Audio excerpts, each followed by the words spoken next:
Marcus C. Williams here. Thank you guys for having me. I appreciate it. I love gun owners of America. You guys are awesome. Also, thank you to the American Legion Post for having us here. That's awesome too. I am the chairman of the Rochester City Republican Committee. I'm also a very active member in my city. And I hope that a lot of you can be inspired to get more active locally in your townships and stuff like that. Right now we feel a very big burden coming from Albany. We've got all of these small pushes for gun registration and confiscation, like the 50 cal bill that they're trying to put, because it's a machine destructive weapon. It can destroy machines or whatever nonsense they want. And they want us to now register 50 cals within a year if they get this bill passed, and all types of other nonsense there. And there's other stuff that you guys have seen her Kathy's 3D bill. Now she wants to put software in machines and different things that are coming out so that you can't print or manufacture certain parts and things like that. Everything that we're seeing coming from Albany is a drip drop forming into an ocean. And it's continuing to erode what is the fabric of our society and the fabric of our Second Amendment rights. So we have to start seeing where we can, on the local level, push for different candidates that are going to office, even if it's just on a town council, even if it's just on a county ledge seat. People that are going to be supportive of what we want to see. But also we have to research the state laws and see where we can actually try to get some legislation to try to buffer our rights in our communities. Because we're not going to change the state overnight, and it's going to take some time, and I appreciate so many faces who have been here for years, because the fight is really here in New York State. We can travel anywhere in the state, anywhere in the country, and we can see that what California has done and what New York has done is starting to creep everywhere across the country. It's taken Arizona, it's taken Utah, it's going into Texas, it's all down to eastern seaboard, it's even going into Florida. We just saw the mayor of Miami just be turned to very liberal Democrat. Policies matter. And if we're not holding our elected officials accountable, nothing's going to change. But I know a lot of people feel like we can't do anything to hold them accountable, but we can. It's about more than just election time. It's about reaching out to them when they're in office. It's about gathering with our friends and like-minded individuals to see if there are small things that we can do where we are locally to push the Second Amendment forward. Now, is anybody here from outside of Monroe County right now? Okay, one person, 2 people. All right, so what I would like to see in Monroe County is I'd like to see a bill on the floor of the county legislature that says that the county should cover all of the requisite fees to get your pistol permit. The Second Amendment is not a law, right? It's a protection. And that's where a lot of people get things wrong. It's the only piece of legislation that we have that says right in it, shall not be infringed. But they keep putting more crazy requirements on it. They keep putting it and making it more cost prohibitive for us to be able to do it. So what I'd like to see this year is people that support the Second Amendment encourage our elected officials in the county ledge to support a bill that would actually cover the cost that anybody puts out for actually going and getting their carry permit. So that's one thing that I'm pushing for, and I'm looking to see next month, maybe March, I'm going to actually submit a full piece of legislation as I'm in the works of working it up right now. Because our elected officials aren't going to put forth the legislation that we want. We're going to have to be the ones to write it. In the city right now, we have it where there are no ranges in the city. You can't, it's in our actual laws in the city. You cannot have a firing range inside the city. Well, where is the most can I say it? I'm trying to say it nicely, right? But where's the highest amount of crime? In the city. Where are the people that need to protect themselves the most? In the city. And where can you not actually train to get your pistol permit? In the city. So this shows how they continue to put in place laws that are prohibitive to our Second Amendment rights. And I'm also going to submit legislation to get that taken out of there. So little things that I can do. Little things that you can do. Don't be afraid because you're not in office to think that you can't do anything and you can't make a difference. We can. And I encourage anybody, if you're a member of any party that's considered to be a major party in New York State, join a local committee. Join a local committee. Every town in the county, as far as I know, has a Democrat or a Republican committee. There's also the Libertarian committee for the county. Is it correct? Yes. Yep. So, and they have meetings every month. And we have to start to get active on legislation. We can't just say, oh, we stand up for the Second Amendment. Oh, we believe in caring to protect ourselves and stuff like that. Because I got a list of things right here that I was going to talk about that I'm not going to go through. Because I'm sure most of you guys know about them. But it's just what the state is doing. Bill upon bill upon bill upon bill. If they take as many seats as it looks like this year in the House of Representatives, we're not going to stand a chance there. So if we don't stand a chance on a federal level, where can we make an impact that is on our local level? And that's my message for you. Get active locally. See what you can do, and hopefully sometime soon I'll have that piece of legislation for the county together, and I'll be able to get it, and you guys can take a look at it. All right? I appreciate you guys. Thank you very much. Are there any questions? Oh, yeah. Yes. Couple questions. City crime. Yes. As you know, most of the gunfights, the shootings are in the city of Rochester, 85%, 90%. They're running, basically the hardcore crime is the city of Rochester. Yeah. Now, a few years ago, Jen Linsick and I set up an indoor range at the Main Street Armory in the basement. They did have a range there for years. Yeah. They had an active range there for 65, 70 years. Yeah. And the city said, no, we're not going to allow it. They wouldn't let us do that. Even with the pull of a couple senators and a couple assemblymen, they said, no, they're not going to do it. Even though we wanted to put it to help the cops, the city cops, go in there and shoot conveniently. Do it, practice once a month, whatever, in there conveniently, and they said, no, they wouldn't do it. So the city of Rochester was resisting, not just issuing pistol permits, but in general, gun shops are not basically allowed. They consider gun shops in the city basically porn fronts. Yeah. And that's, I mean, they're kind of listed to basically porn, equal to whatever that law is about pornography. And then they never allow a shooting range, indoor shooting range. Totally legit for years. Yeah. Basically 70 years, shy of 70 years. Go there. Huh? Go there, you said range. Yeah, they did. Yeah. Yeah, I guess they didn't want to swipe the Kodak. So we couldn't do it, we tried, right? Now the county ledge. Yes. What's the story? Give us the Democrat versus Republican and county ledge. What's the political layout?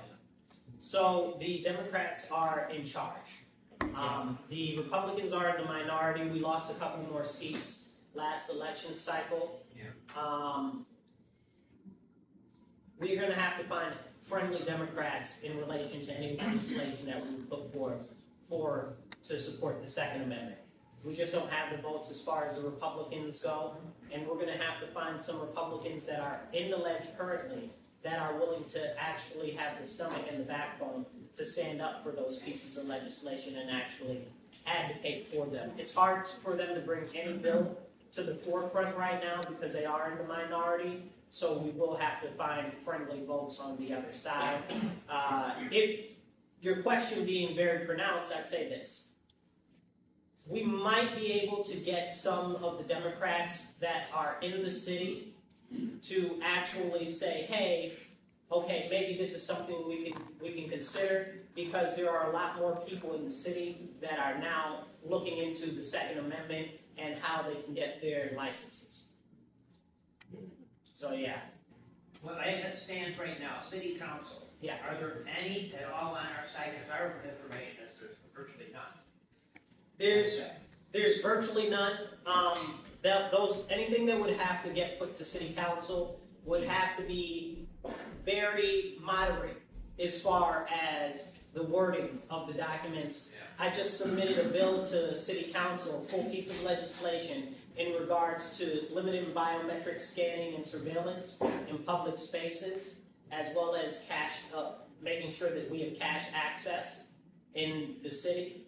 And I wrote it a lot less serious than I would have liked to make sure that it actually stands a chance.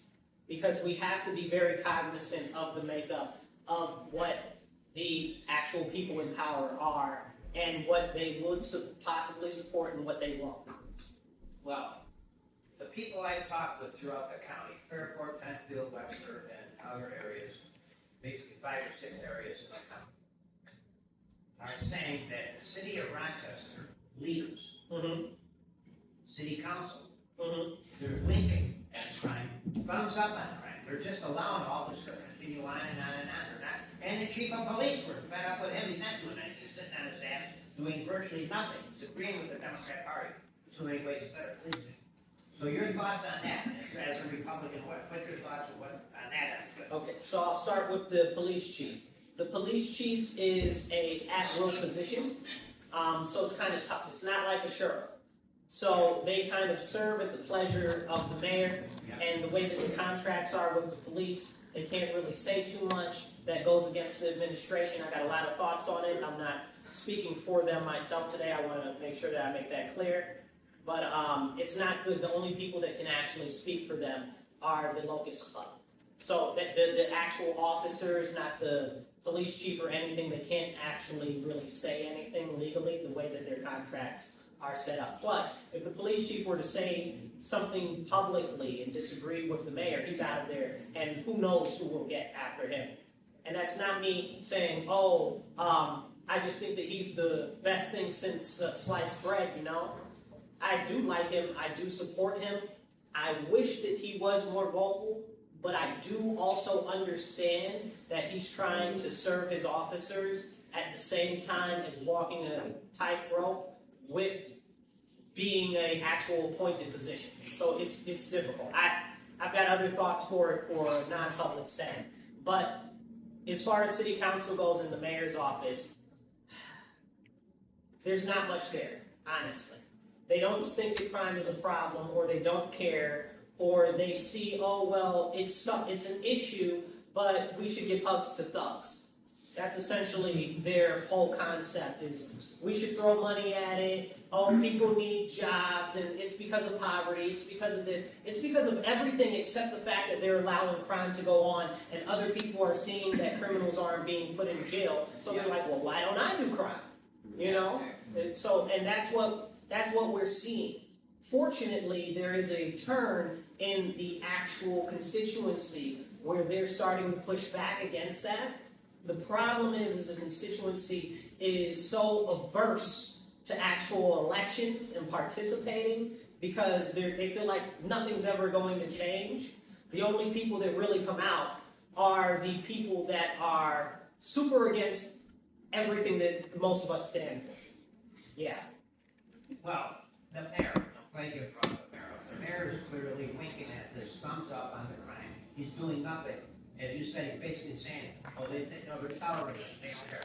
So something's got to be done with him, something's got to get to him. Say we've had enough of this crap. It's got to end, this crime's got to end. And it's black on black crime, as you know. You know what's going on there. I mean, this is getting out of control. And us in this room are taking the heat for the crime, guns used in crime. So it's not gun crime, it's gun used in crime by people. It's not even guns used in crime by people, it's actual criminals. Criminals. That's what it is. Exactly. So 2 things, and I'd like to point out. Number 1, it's not about the guns. Because it's the 20th of the month, we've had like 15 people stabbed in the city so far.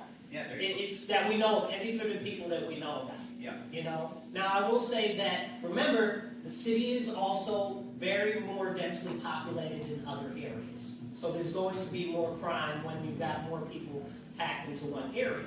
But the fact of the matter is, it's not about the guns. There's strangulations out there. There's all types of crime. But they focus on the guns because they don't want us to be able to protect ourselves from them. Yeah. This is just chipping away at our rights to protect ourselves from the government little by little. That's why they've got the hunting license thing that they're trying to push, where now you have to have a hunting license to have a firearm, to have a shotgun or a rifle, and they want you to register it, and they want to know what type of safe you have, and all of this and all of that. It's bit by bit that they're stripping away our rights, because at the end of the day, they're going to do us like they did Australia during COVID, where they were shipping people off and putting them in camps. We've seen what's going on in England already now, where they're not armed, where they're like, oh, well, you posted a meme online, we're taking you to prison. Prison for a meme? Oh, well, because it's out on the internet. See, this is what's going on and coming to our country, especially states like New York, especially states like California, where they're stripping away the Second Amendment bit by bit. And we must stand on that, because there are people, I'll tell you now, if you saw what happened in Minnesota, where they're starting to open carry, because Minnesota is an open carry state if you have a permit. Okay, we've got people on the right, or people that support the Second Amendment, that are out there saying, oh, well, we need to do something to rein them in. That's insane to me. I don't like the fact that they're out there opposing ICE with firearms. I mean, that brings up a whole bunch of possible issues.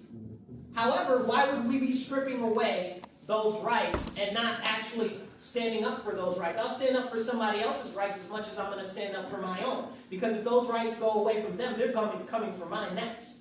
And it's very, very serious that we stand up on those. The second thing, and I'll tie up your question in case there's some other ones. The mayor said that we know who's committing the crime. Yeah. That's what he said out of his mouth. He said, not only do we know who's committing the crimes, it's the same people over and over again, and it's only a small amount. And he said that no, how did he say it? I want to try to say almost the words that he used.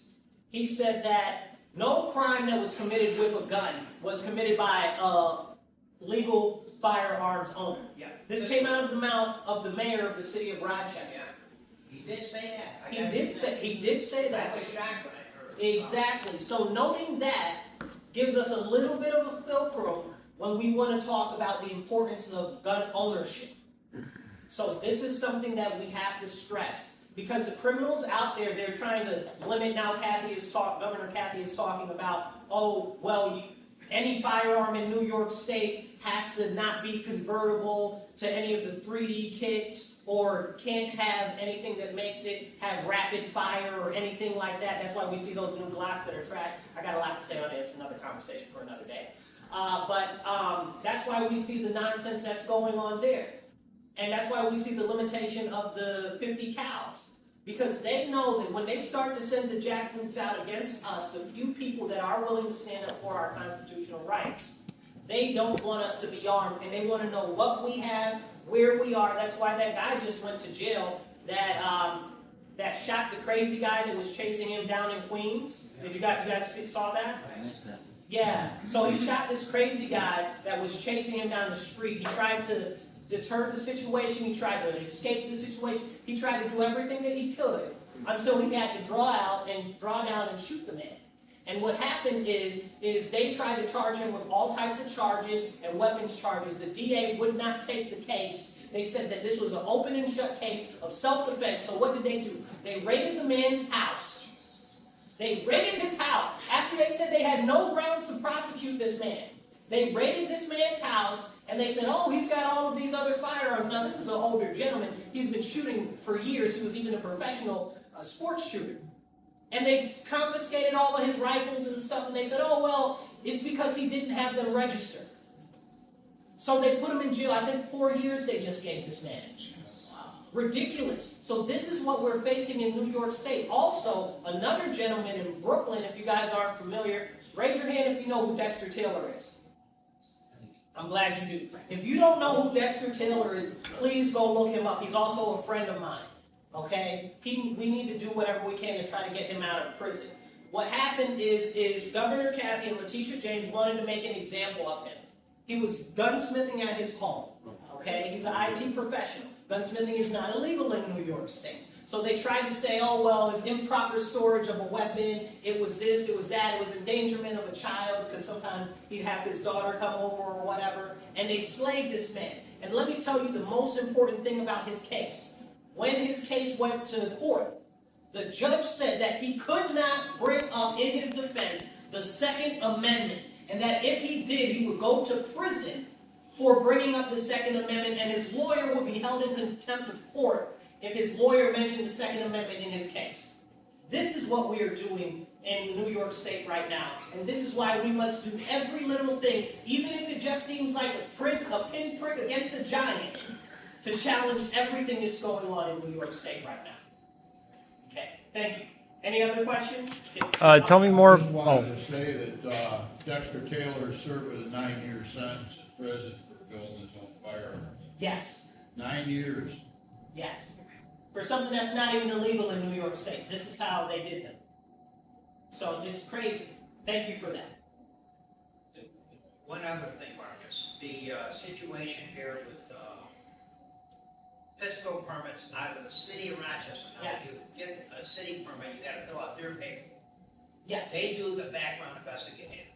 9 out of 10 calls I get on pistol permit problems is from the city, and about 7 out of 8 of them or so, or out of 9, are black people saying, we can't get permits. Right. We don't have even a record, they still won't give us permits. A year and a half goes by, they still can't get a permit when they got clean records? Yep. Somebody should start an investigation on that, say how racist that police department is. Who's in there stopping that? The mayor stopping that?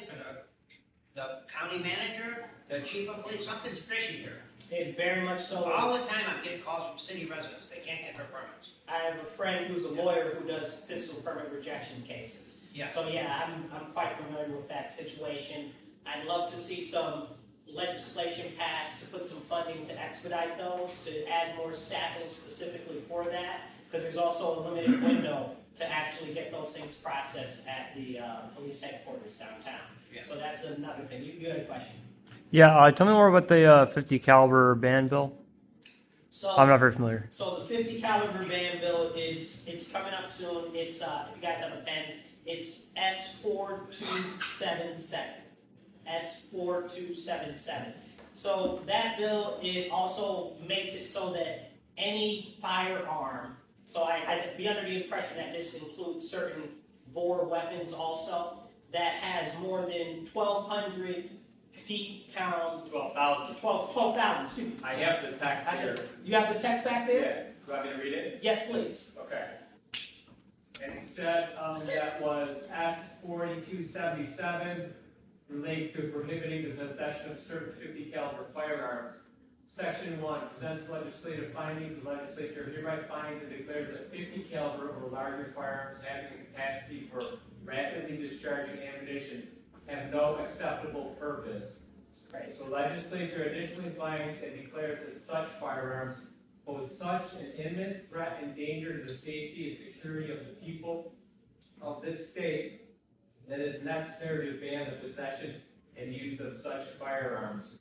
Paragraph 8 provides that 50 caliber firearms, includes those which fire a 50 caliber or larger bullet or are capable of firing a projectile that attains a muzzle energy of 12,000 foot-pounds or greater in any combination of bullet, propellant, case, or primer, or any copy or duplicate of any such firearms that is capable of firing a projectile that attains a muzzle energy of 12,000 foot-pounds or greater, regardless of caliber. Next paragraph, within 1 year of the effective date, all firearms defined as 50 caliber firearms which were purchased before this bill was signed into law must be registered. Violates ex post facto law. All registered owners will be subject to review of disqualifiers by the state police. Qualified, retired New York or federal law enforcement officers who purchase the 50 caliber firearm as part of their official duties must register that firearm within 60 days of retirement.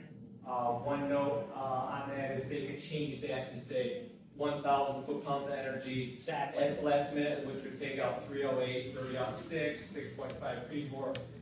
Almost every other center fire medium and larger caliber rifle. It's coming. It's coming, and there's a part in there, not just with that for the registration. There also, and you might want to write this down if you're not familiar, the voluntary rights waiver that they have. Have any of you guys heard about that, what they're doing in the state, trying to push? Okay, so that is S1026A. S1026A. So essentially, for all of these interesting and unique individuals who say that I don't want a firearm, I don't believe in guns, they can voluntarily submit that they don't own a gun, they don't want to own a gun, and they'll be put in a state police database for that. Oh, yeah.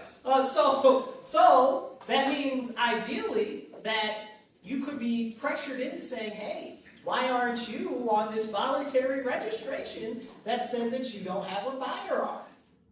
So that opens up a possibility of a lot of very serious issues and further, not just oppression, but gun confiscation and investigations into people's personal private business and violations of the Fourth Amendment. So we really need to be very cognizant on what's going on here. We talked a little bit earlier before we started about we just lost another firearms manufacturer in New York State, and how they're now starting to do the voluntary public safety scoring of different companies to say whether if they're going to go for a contract with the state, whether they're safe or whether they support their anti-Second Amendment initiatives and stuff like that. So there's a number of things going on, including the gun insurance, which I'm sure that you guys have heard that they're trying to push, which we don't have in New York State, which is even a lot of car insurances aren't happening in New York State, so that's going to be even more cost prohibitive. All right, anything else? Or Just a quick question. When he was reading the bill, it said that it was necessary to ban the rifles, 50 caliber rifles, because it was imminent danger or something like that. yeah, it says essentially they're saying there's no good reason for you to have them. They're too destructive for you to have. It basically said they were like immediately dangerous. When was the last time someone was in any way shot by a 50 caliber, otherwise high-powered rifle in New York? I couldn't even tell you. That's how serious. Probably zero. Yeah, probably. Yeah, and we also have to look at the fact we were talking about the criminals with the firearms. The guns that they have that the criminals have magazines that are not able to be had in New York State. They're not top loadable, and so we've got weapons on the streets right now that are being used that aren't anywhere legal in this state, nor have they been since I've been alive. So the question is, if they're putting in all of these extra laws and regulations, who is it for? Because clearly the criminals have firearms that we can't get right now and could never get. So we need to be very cognizant of what is happening in this legislation. We can't just take we'll sit on our laurels and we'll just let whatever happens approach. That's why I love that there are so many things that are being pushed by GOA and other groups as far as legislation causes and actual court projects, because this is extremely serious and it should be concerning. Like, I'm not trying to be alarmist here, but we're far past alarm. The house is on fire and we're stuck inside and there's nowhere to run. We just got to start getting little cups and try to put out what we can. So this is what we have to do. We have to take action, and it has to be us, and it has to be now. We can't depend on anybody else to do it. If you are here in this room, that shows me that you do care about our Constitution and our Second Amendment rights. It's got to be people like you, me, Chris, everybody in this room that do the little bit that we can to not just take action ourselves, but encourage others to take action, to call their senators, to call their assemblymen, to support different bills. Because if we don't do it, nobody's going to. In wrapping it up with your city political situation, Yes. Republican versus Democrat, give us the differences there. People, how many roughly Republicans you got in the city that actually are active, and how many Democrats? So if you want to talk about active in voting, you're looking at any given demographic, you're looking at about 6 to 1. Actual voting, if you're talking whole totality of the city, you can get down as low as 4 to 1-ish, maybe they say 2 to 1, it's not really when you talk about turnout, but roughly 4 to 1 is about the lowest that you're gonna get. That's probably in the more reserved areas, Charlotte and stuff like that. The problem is that whenever we have candidates that can run for that, it's still a challenge, because getting people actually out and voting, we have to get enough independents and enough people to switch over from Democrat to vote for a Republican that it can seem insurmountable. And it's going to be a very daunting task, and it's going to take years, the same way it's going to take years to take back these towns that we just lost. Like, I don't want anybody to be under the concept that we're going to take all of the elections this year, or we're going to change New York State by the end of next year in 2027. We got to be in it for the long haul, because no matter where you go, Virginia, okay, South Carolina, Georgia, Tennessee, Kentucky, Louisiana, anywhere, all of these policies from here are creeping everywhere else. So we've got to take the stand here, and it's got to be for our rights here, and we can't be silent, and we have to go forward. Thank you, guys.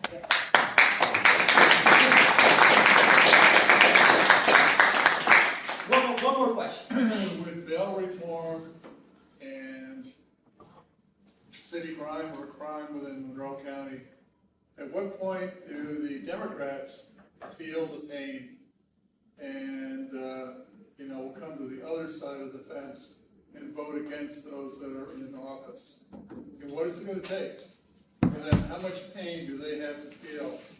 Do they have to have family members killed on the street? Regardless of where you live. If the Democrat, obviously I think the Republicans would not be too happy. But what about Democrats? They seem to be supporting this. They're supporting their own downfall. So let me talk to that. This is not just a city issue, okay? This is a whole county-wide, and really it's starting to spread to even redder parts of the state. What we're seeing largely is people that support the causes that we do are running away. They're running away, and the people that are staying and the people that are coming in are very much so not just Democrat, we're talking very leftist that are coming in, very leftist. And this is a problem that we're seeing in the city. You asked what would it take to make them change or whatever the case is. We've got 2 groups of Democrats in the city. Those who vote and 90% of them that don't. Okay, I'm being a little overzealous. It's not 90, but it's like 65 to 80% of them don't vote in any given election. 65 to 75 to be generous. Don't vote. Because they're completely tired. Because for 52 years, the city has been run by Democrats. And even in the suburbs, people are moving out of the suburbs to go out of state because they think it's going to be better somewhere else. So we're losing more Republicans, we're losing more conservatives, we're losing more libertarians because they think that they can escape somewhere else and go to a safer place. And what's happening because of that is nobody's voting. And the ones that do vote, it's diehards that vote. And it's the people that are on the left that are very leftist that vote every election. And it's people that are Republican, conservative, libertarian that vote because they have principles and values. But what's happening in the Democrat Party right now is the Democrat Party is being replaced by what we would consider to be the far left, by the so-called social activists, by the so-called socialists, okay, by these, they call themselves neoliberals or neo-progressives or whatever the case they want to call them this Thursday, all that support Marxist ideology and big government. I'm very much a small government person. So what we're seeing is they're being told, you need the government. You need the government. This is the pitch that's going out to everybody. You need the government, or we need the government because we can't take care of ourselves. But it's the government that's setting it up so we can't take care of ourselves. They're making it so that we're becoming more and more dependent on the government. So people in the public and in the city, they say, oh, well, now a big push to your point is these concepts of community schools. which is just a disguise by the state to take more rights away from parents, to push more services that should be provided by parents and people in the community to the actual state level of authority. So people in their head, they're like, oh, these are good things, these are good things. They're not. The only way to overcome that is to push family and family values. And I know that a lot of people are like, oh, well, today it's not a popular thing. We only have two things that we can really fight on. It's family and it's religion. That's all that we have that is going to encourage people. Those are the only fulcrums that we really have, the only levers we really have to pull to try to get people involved, because everybody else is either very ideological or they're unwilling and unconcerned because they're just so out of it. So the way forward is through faith. The way forward is through family. And pretty much most people, even single parents, care about the concept of family. Most single parents don't want to be disempowered by the government. Most single parents don't like CPS. So we know the issues with CPS and the foster care system in New York State. So those are things that we can actually use to say, hey, these are examples of the government overstepping its bounds. This is why the Second Amendment is important. This is why your rights are important. You can't let them chip away at them, because before you know it, you'll have no control over your own household, and they'll be deciding where you work, but what you do, how much you get paid, what type of clothes you wear, did you use too much electricity this week, okay? Have you overspent your carbon tax for this year? And I laugh to keep from crying, because we're very fastly getting there. And last thing on that is, New York State has initiated this thing, which is a digital ID for your phone now. So the digital ID for New York State is available on your phone. You can get it on Mac or Android. And they're saying that it's just a convenience for now. It's just a convenience until it's a requirement. And that's why we have to stand up for actual physical ID. That's why we have to stand up for actual physical currency. Because the alternative is people get pushed towards convenience. It's like when you talk about rights and liberties, they'll say, oh, well, you know, your phone is already spying on you already enough, so it doesn't matter what else they do. I equate that to people like, okay, so if somebody's punching you in the face, you know, that's not too good, right? Mm-hmm. And then they start to kick you too. You want them to kick you too? Is that what you want also? Because they're already punching you, so that must be okay. So let them kick you too. No, it's not okay. You don't want to be punched. You definitely don't want them to kick you, and they're already punching you. So this is the direction we're going. We have to get active. We have to get involved. And I'd encourage you to be self-empowered. Because what we see is this move toward collectivist Marxism. And they say, what do we have? We had Madani the other day say, we need to get rid of, what did he say, throw off the shackles of rugged individualism or some nonsense? like that's insane. Like that's what our nation is built on. And as somebody that stands up for rugged individualism, and I know you guys are too, it's up to us as the individual divine sovereign that we are to stand up against these laws that are completely contrary to our Bill of Rights, our heritage as a nation, and what our founding principles are. Thank you guys, I appreciate it.